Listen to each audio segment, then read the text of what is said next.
Langkah-langkah politik rekonsiliatif mensyaratkan perbaikan hubungan pusat dengan Papua tidak lagi dalam koridor negosiasi yang bertujuan melemahkan desakan Papua dengan cara-cara triki atau mengabaikan etika politik, melainkan dengan cara membangun sikap saling percaya secara permanen. Cara-cara triki selalu terjadi akibat dari tidak adanya acuan atau kebenaran yang bisa dijadikan pegangan bersama dalam memperbaharui hubungan, atau dengan kata lain, dalam membangun relasi baru. Masing-masing pihak tidak memiliki data dan fakta yang kuat untuk menentukan tuntutan atau menolak tuntutan.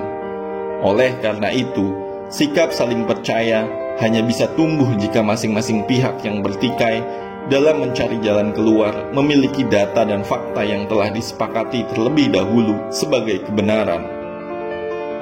Dalam konteks itulah, LIPI mengemukakan dalam menumbuhkan sikap saling percaya, diperlukan kehendak untuk saling mengenal yang lebih baik antar personal, kompetensi yang memadai dari masing-masing pihak, integritas dari kedua pihak, nilai-nilai yang diacu, serta pemahaman terhadap karakter masing-masing pihak.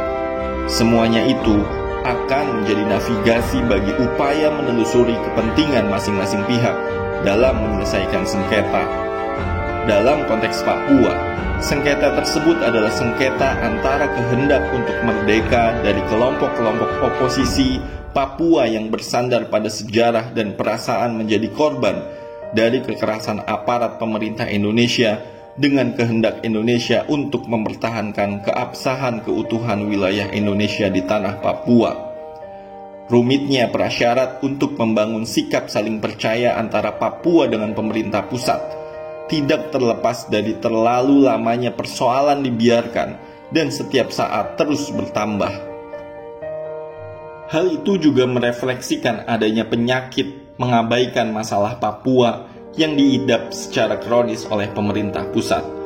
Kerumitan masalah Papua yang tampak saat ini tidak lain adalah akibat dari penyakit kronis yang diderita oleh pemerintah Indonesia sejak dari pusat sampai level terendah di Papua.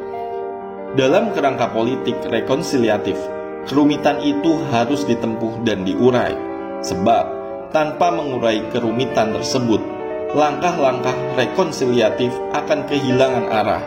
Dalam kerangka mencari jalan keluar bagi masalah Papua, langkah rekonsiliatif harus ditempatkan dalam upaya memperbaiki ulang relasi beriringan dengan menumbuhkan sikap saling percaya antara Papua dengan unsur-unsur pemerintah pusat, yang pada gilirannya akan memperbaiki relasi negara Indonesia dengan masyarakat Papua.